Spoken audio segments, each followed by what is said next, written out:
Hyderabad, hello and welcome. This is episode 8 of Juvet Talks. For those of you who are just joining us to understand what Juvet Talks is, we're a podcast series focusing on different businesses that help support the community as part of its business model. My name is Satesh Ragoo and I'm so proud to be your host today. Alright, today's episode, again, we keep going into different domains, and that's what makes it so unique. I have a treat for you today. We are in a beautiful place. I'll just tell you a little bit more about the location in a bit. I just want to run some figures by you. So according to Modo Intelligence, the India full service restaurants market worth is currently standing at about 42.09 billion US dollars. So with its compound annual growth rate starting to be 10.97%, it is expected to reach about 70.82 billion US dollars by the year 2031. Quite promising, right? But despite the growth potential, let's remember that the restaurant industry remains highly volatile, highly competitive, and only about maybe 20% or less of these restaurants survive beyond 3 years. Right, so consistency, perseverance are critical in ensuring success. All right, this is according to Grant Thornton. So with me today, I have a director of the Little Italy chain of restaurants. Now, Little Italy chain of restaurants is a beautiful franchise. I've had the pleasure of dining there several times, my family and I.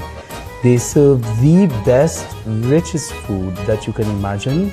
Italian cuisine at its finest right here in India. They have over 50 different branches in over 17 cities throughout the country, and I think they are also present outside of India as well. So we'll get a little bit more into that as well. Let's welcome Mr. Amrut Mehta. It's a pleasure to have you, Amrut. Thank you so much. Pleasure to be here. Right? So Amrut, I'll just dive straight into some questions with you. You grow up in the Little Italy household, and so it's something very inspiring to see a restaurant that has started in 1989 and have survived all of these years, not just survived, but thrived and grown. So I just wanted to understand just a little bit about how this empire started and what was the entire mission about. Right. So interesting story, the restaurant started, as you know, 35 years back. It was started by my father. In those days, he used to run a small hotel in Pune, where we also had the Osho commune in Pune, so we had a lot of expats come over there. So he made friends with an Italian chef, and they had the idea to start a small pizzeria to serve basically the expat community who were visiting the Osho commune. So that's how it started, and that's why and how Italian cuisine.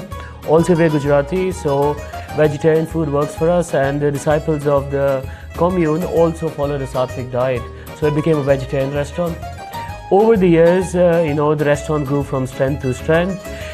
Indians started coming in, they enjoyed the food. We had a good feedback from them, and that's how the business grew. I mean, we'd had the second restaurant in Mumbai, and then Bangalore and Goa. And that's how it grew, and today we stand at over 50 restaurants. It's been humbling, the support from the Indians and the growth of Italian cuisine in general in India, and yeah, that's how we started. Wow.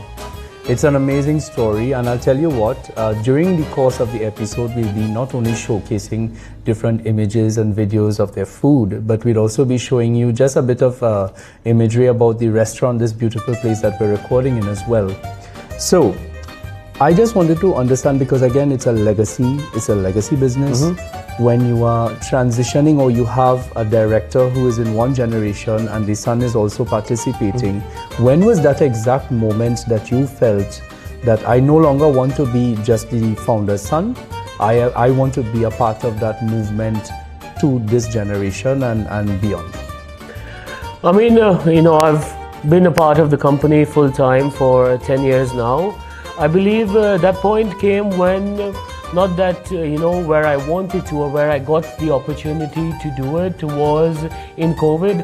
6 years back, when the majority of the industry was having a tough time, everyone was dealing with different challenges, and that was a time when I was able to come up with some ideas, solutions, being one of the youngest members in the team, I was on the ground every day in the lockdown driving the business and was able to come up with some nice ideas on delivery, DIY kits, our gourmet range, all of those things which added a great value to the company. And I was able to see it making a big difference. And that's when, we are able to have confidence and be like, okay, now this is my moment, and I'm able to drive the company to the next chapter. I think that most of the people who are listening in and who are watching us, they are feeling that sense of what it actually takes to make a business grow. It's not just to bask in the success of others, but to actually be a part of that movement yourself. So now let's go a little bit further into the 1989 context. So your father started this as a very humble restaurant, and that's an Italian restaurant in India in 1989. Looking back, how crazy was it to do this in a vegetarian style, and how do you sort of protect that ingenuity as you move forward and evolve today? I mean, yeah, it was a novel idea. At the time, the only type of cuisines existed in India was Indian and Chinese, right? Yeah. So to do a specialty restaurant at that point, Italian was a cuisine that was unheard of. We are the first fine dining restaurant to do Italian food, and especially vegetarian, which isn't often associated with Italian food. So it's definitely, something different and quite risky maybe at the time. But fortunately, Italian cuisine and all Mediterranean countries have a great amount of vegetable produce and so many options with vegetarian food as well. So we are able to craft a great menu. India has amazing ingredients and products available as well. So we created a localized menu which would appeal to the Indian palate as well, while keeping the core Italian identity intact.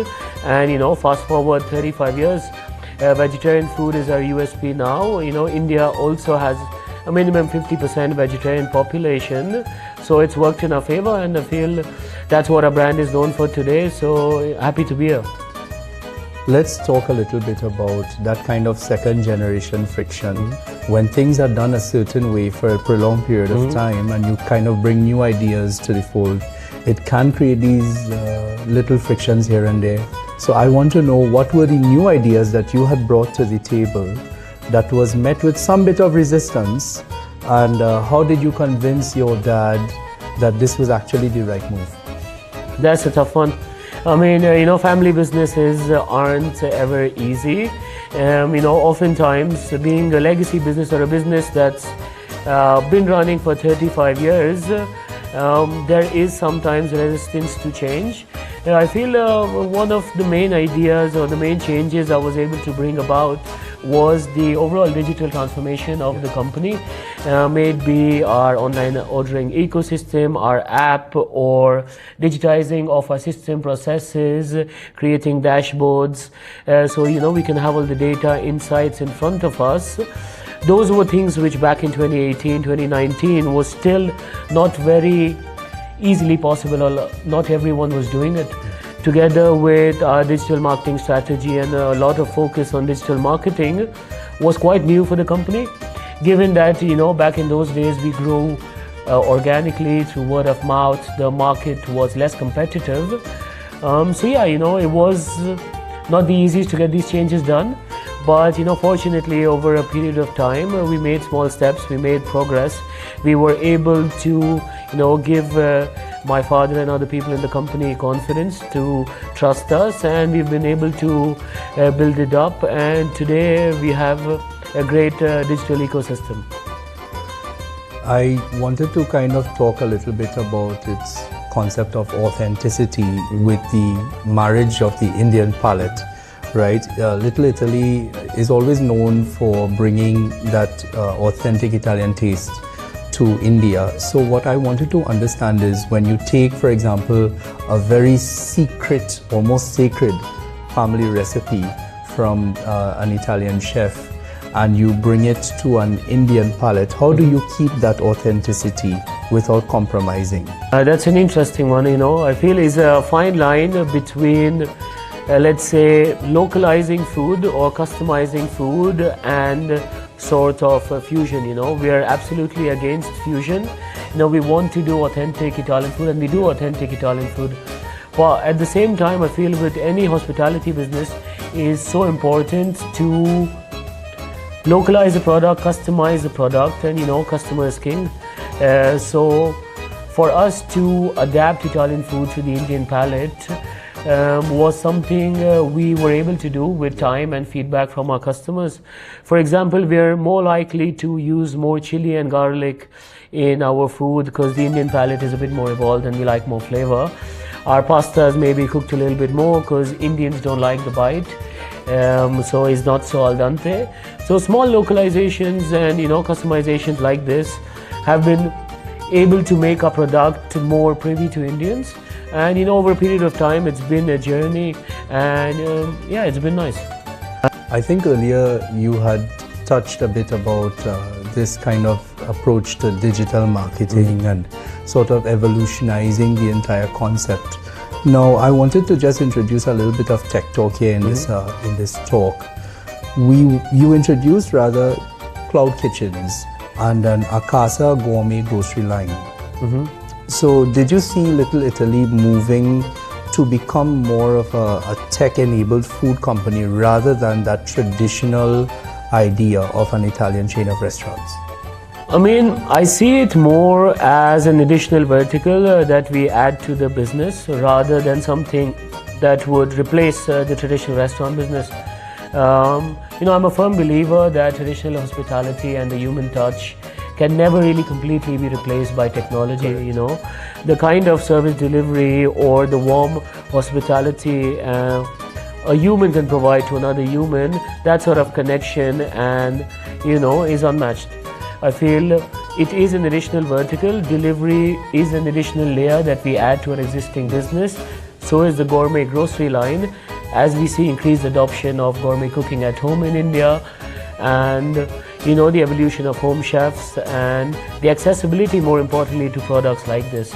So that is something we want to be a part of, but at the same time I don't think it's going to replace our traditional restaurant business. Now, when we talk about, for example, any business, there's a lot of research and development that goes into preparing a product or a service to its final stages where it becomes most marketable. So for Little Italy, I've read that you've traveled to Italy quite a few times because the idea is to always kind of keep in touch with the trends and all of these things that are happening. Now, during all of these trips, it would be curious for me to find out what is that one ingredient or one technique that you've encountered during these trips that you thought will never work in India and somehow ended up being a hit. Yeah, definitely. I mean, it's interesting really how the trajectory has been and how the market develops its tastes. For example, in the early years when I was traveling to Italy, let's say 2017, 2018, exotic ingredients like a truffle or a burrata, those sort of ingredients, we tried to bring it to India, but I feel at that time was a bit premature. The market wasn't ready for it. But as time has passed, Indians are so well traveled now and people have developed this taste. So people are more accepting of these things. Yes. Also, more importantly, we now live in the Instagram generation. And something that looks good, that is luxurious and decadent, all works very well. Correct. So now every second thing has truffle, yes. Everything has burrata. So these things are working so well and is growing at a fast pace for us. So it's definitely surprising for me, but it's a good surprise. It's, I feel, in the interest of the entire ecosystem if the market evolves and accepts exotic ingredients, food trends, and for us as, let's say, chefs or restaurants, it gives us more room for creativity and to do newer things. Yeah. So Little Italy has over 50 outlets, as we had discussed earlier, in over 17 different cities, 4 different countries. How do we ensure pizza in Dubai tastes exactly like oven fresh pizza that you get in Pune? That's a tough one. I feel, is the challenge of all restaurants, and it's something that's hard to replicate. Thankfully, it's a mix. Thankfully, because of, our strong, robust SOPs, our team that is driven to deliver excellence, and the support of, the backward integration of our factory, which supplies all the raw materials and proprietary ingredients to the restaurants, makes the job easier for the chefs. So we're able to control the quality and consistency of the products, and that goes a long way. I feel, something I like to tell my team is we're only as good as the last dish we serve. Because a customer who may be coming here for 30 years, the moment he has a negative experience, it's very easy for them to say, and as they should, that okay, the quality has gone down, literally it is not the same anymore. Yes. It only takes one dish or like one experience to do that. That's why we focus so much in guest excellence and customer satisfaction, and that's what's brought us to where we are today. I feel consistency is really, really important. It's so interesting that you've said that, because as we had discussed at the very start of the show, I was kind of going through some numbers, and I didn't even realize that the success rate of restaurants in this industry, it's very tough for them to survive. But somehow you guys have endured for over 30 years. So it brings me to the next question, because Little Italy as a chain of restaurants, it was funded by itself. It's a bootstrap company. So in a world where you have many restaurants coming into the market with venture capital funding and all of that behind it, why have you chosen to remain without and independent of that?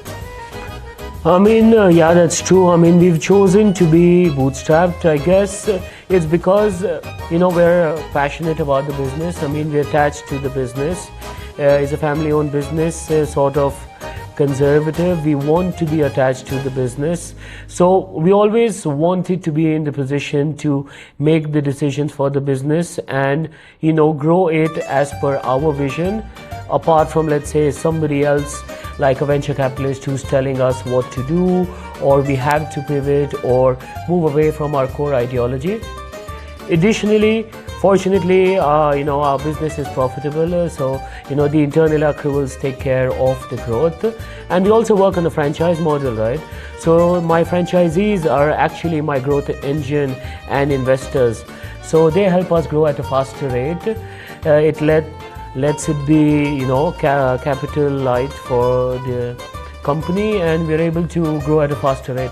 It's interesting that you've spoken about your franchisee model. Because the business is growing and it continues to do so. So usually for a franchise model to really make sense, the brand itself has to hold that credibility in the market, which this one does. So what I wanted to understand is how has that franchisee journey been so far, and what kind of growth can we expect from Little Italy in the near future? Yeah, franchising has been a great success for us. It's like a partnership. It helps us go to newer markets where, let's say, we have lesser market intel and market knowledge. That's where the franchisee comes in, and they play a key role to help us identify the right site, drive the business for us. They are our eyes and ears on the ground, and we're both invested in the business, so they help drive the business, do the day-to-day, and I feel it's essential. Today we're opening 8 to 10 restaurants every year, all on the franchising model, and it works well. Fortunately, our franchisees have been successful, and now we have multiple franchisees who have multiple units. So I feel, that's a compliment in itself, and it's in our best interest to work with one franchisee with multiple units, because then they understand the business really well, and they're committed to the brand. Yes. And yeah, it's good. It helps us grow. Absolutely.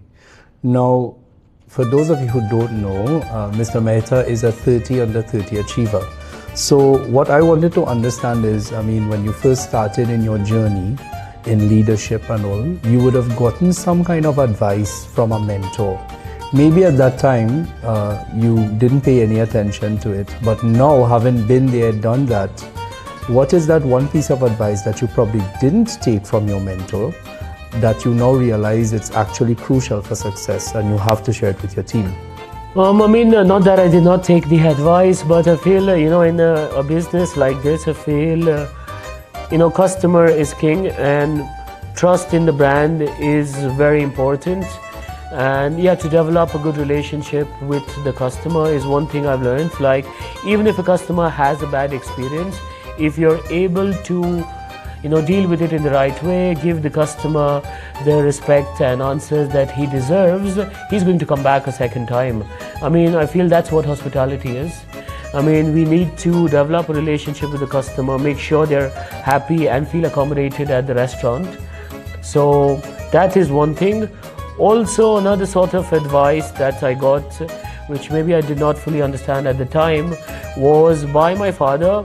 Simply put, it says, impossible is nothing, you can do anything. But, when he put it in Hindi, and what he said was, Dunya jhukti hai, jhukane wala chahiye. So, simply translated like, no matter how crazy your idea is or some things may seem unachievable, if you work on it with, enough drive, confidence and perseverance to your idea, you're going to be successful, and success to the lengths that you did not think was possible.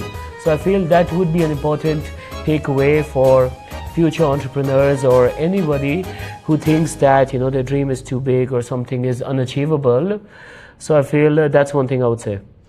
Absolutely. Now, the word Juve, I think I've mentioned it in previous episodes as well. The word Juve, as in Juve Talks, Juve Concepts, it means at the crack of dawn, at the beginning of the day. So I wanted to understand, what is Little Italy's new dawn? What do you envisage for Little Italy in the next short term? In fact, we have been working on some interesting concepts and sort of revamping the brand or evolving it for the next generation, if you will. We've been doing sort of the same thing for the last 35 years. So I feel it's time for us to elevate the experience.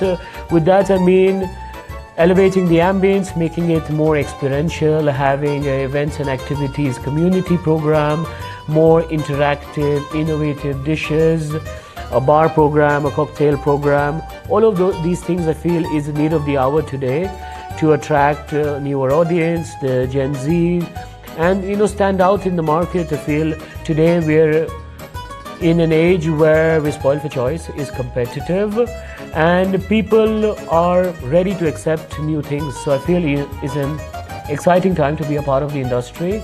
And yeah, we look forward to doing this. We're revamping our flagship restaurants and ready to introduce a new experience at Little Italy to our old customers and also the next gen diners, so they can have something to look forward to. So we're almost to the end of the show. I just have two more questions left. Let's say, for example, God forbid, it's going to be your last meal at Little Italy. What is that one meal, that one dish that you think you have to have? I feel a dish that really sort of symbolizes our journey, Little Italy, and what we've done has to be our spinach ricotta ravioli in a del Barone or a pink sauce. Because traditionally a pink sauce does not really exist in Italy. It's something we developed in India and for the Indian market, and is now a bestseller pasta. So I feel that really symbolizes our story of Italian made in India very well. And the ravioli, of course, an Italian delicacy, handcrafted pasta that mirrors the philosophy of Italian cuisine, that is handcrafted, fresh and artisan produce. So yeah, I feel that's a must-have dish at Little Italy and something that really symbolizes our journey. Coincidentally, that happens to be my favorite meal as well. Okay. Actually, every time I come to Little Italy, that's one of the things, apart from the lasagna, that's one of the things I just have to have. So, because this particular show targets entrepreneurs and budding entrepreneurs as well, what is the one piece of advice that you think you would like to give to someone who is thinking about, maybe one day I want to open my own restaurant? What is the one advice that you think is most important for them to remember if they are deciding to pursue this path? Oh, that's an interesting one. Yeah, I guess I would say it's not the easiest industry, but it's definitely the most rewarding industry. So I feel if you're doing the right thing and you believe in your product, you need to put your head down and keep working on it, and the success will come. I feel it's such a gratifying business, and it's a business where you can directly get customer feedback every day, right? Most of the businesses is so hard to get that. And that sort of gratification, for example, you put some dishes out, you go out to the restaurant, you see happy smiling guests. That's so motivating in itself. So I feel in that respect it is a great business. But yeah, a lot of room for innovation, and it's an exciting time to be in the business. Thank you so much, Mr. Mehta, for spending the time with us. I want to thank you so much again for taking the time and sitting with us and talking about this beautiful story that tells us all about Little Italy Ristorante. All right, so this winds up episode 8 of Juve Talks. This is Satesh Ragoo signing off. Before we do, please don't forget to like, comment, subscribe. Don't forget to share everything that you see here on your social media handles. I want to say a special thank you for paying close attention to the entire conversation so far. Thank you so much for that. We look forward to seeing you in the next episode. If you want to know more about Little Italy Ristorante, I will be making sure to share the link to their website in the description below, and also the links to their social media handles as well. Signing off, thank you so much. We'll see you again next month.